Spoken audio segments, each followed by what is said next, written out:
पन्नू साहब thank you very much for joining us in the show. सिखा ते India हमला कर रहा है तो पाकिस्तान का नाम ला रहा है। साडी हुकूमत ये कह चुकी है, साडे फौजी भरा ये कह चुके ने कि सिखा ते कश्मीरियां ते असी हमला करना ही नहीं हैगा है।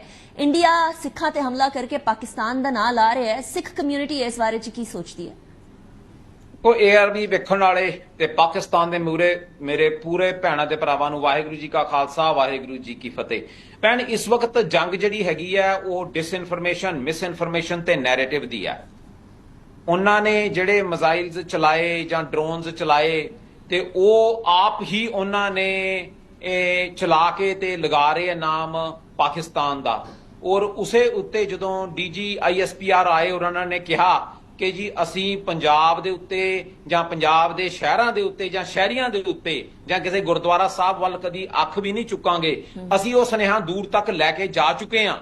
ਪਰ ਜਦੋਂ DG ISPR ਨੇ ਇਹ ਦੱਸਿਆ ਕਿ ਨਨਕਾਣਾ ਸਾਹਿਬ ਦੇ ਉੱਤੇ ਇੱਕ ਡਰੋਨ ਭਾਰਤੀ ਹਕੂਮਤ ਨੇ ਭੇਜਿਆ ਤੇ ਉਸ ਨੂੰ ਪਾਕਿਸਤਾਨ ਦੀ ਫੌਜ ਨੇ ਤਬਾਹ ਕੀਤਾ, ਤਾਂ ਜਿਹੜੀ ਪੂਰੀ ਸਿੱਖ ਕੌਮ ਹੈ, ਜਿਹੜੀ ਪੂਰਾ ਪੰਥ ਹੈ, ਖਾਲਿਸਤਾਨ ਪੱਖੀ ਸਿੱਖ ਹੈ, ਉਹ ਪਾਕਿਸਤਾਨ ਦੀ ਸਰਕਾਰ ਤੇ ਪਾਕਿਸਤਾਨ ਦੀ ਫੌਜ ਦੇ ਨਾਲ ਖੜੇ ਹੈ। ਪਰ ਫਿਰ ਵੀ ਅੱਜ ਦੁਬਾਰਾ ਉਹਨਾਂ ਦੇ ਫਾਰਨ ਮਿਨਿਸਟਰ ਨੇ ਜਾਂ ਫਾਰਨ ਸੈਕਟਰੀ ਨੇ ਇਹ ਕਿਹਾ ਕਿ ਪਾਕਿਸਤਾਨ ਦੀ ਸਰਕਾਰ ਤੇ ਫੌਜ ਜਿਹੜੀ ਹੈ ਉਹ ਸਿੱਖਾਂ ਦੇ ਗੁਰਦੁਆਰਾ ਸਾਹਿਬ ਤੇ ਪੰਜਾਬ ਤੇ ਹਮਲਾ ਕਰਦੀ ਪਈ ਹੈ। ਇਹ ਜੰਗ ਜਿਹੜੀ ਹੈ ਇਹ ਨੈਰੇਟਿਵ ਦੀ ਹੈ ਤੇ ਜਿਸ ਤਰੀਕੇ ਨਾਲ ਉਹ ਲੜਦੇ ਪਏ ਹੈ ਮਿਸਇਨਫੋਰਮੇਸ਼ਨ, ਉਦਾਂ ਹੀ ਆਪਾਂ ਨੂੰ ਕਾਊਂਟਰ ਵੀ ਕਰਨਾ ਪੈਣਾ ਹੈ। ਕਾਊਂਟਰ ਕਰਨਾ ਬਹੁਤ ਜ਼ਰੂਰੀ ਹੈ ਇਸ ਨੂੰ। ਸਿੱਖ ਸਾਡੇ ਭਰਾ ਨੇ, ਪਾਕਿਸਤਾਨ ਕਿਸੇ ਵੀ ਤਰ੍ਹਾਂ ਸਿੱਖਾਂ ਤੇ ਅਟੈਕ ਨਹੀਂ ਕਰੇਗਾ, ਇਹ ਗੱਲ ਤੇ ਕਲੀਅਰ ਹੈਗੀ ਆ।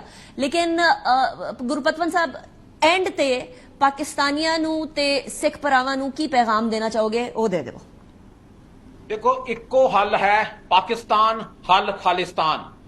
ਅੱਜ ਭਾਰਤੀ ਹੁਕੂਮਤ ਤੇ ਹਿੰਦੁਸਤਾਨ ਦੀ ਹੁਕੂਮਤ ਦੀਆਂ ਜਦੋਂ ਅਸੀਂ ਫੌਜਾਂ ਨੂੰ ਇਹ ਸੁਨੇਹਾ ਲਾਇਆ 20 ਲੱਖ ਸੁਨੇਹਾ ਕਿ ਤੁਸੀਂ ਭਾਰਤ ਦੇ ਨਾਲ ਰਲ ਕੇ ਆਪਣੇ ਪਾਕਿਸਤਾਨ ਨਾਲ ਨਹੀਂ ਰਲਣਾ, ਪਾਕਿਸਤਾਨ ਤੁਹਾਡਾ ਦੁਸ਼ਮਣ ਨਹੀਂ ਹੈ। ਇਹ ਹਿੰਦੁਸਤਾਨ ਦਾ ਸਿਸਟਮ, ਨਰਿੰਦਰ ਮੋਦੀ ਤੁਹਾਡਾ ਦੁਸ਼ਮਣ ਹੈ ਜਿਸ ਨੇ ਤੁਹਾਡੀ ਨਸਲਕੁਸ਼ੀ ਕੀਤੀ ਹੈ।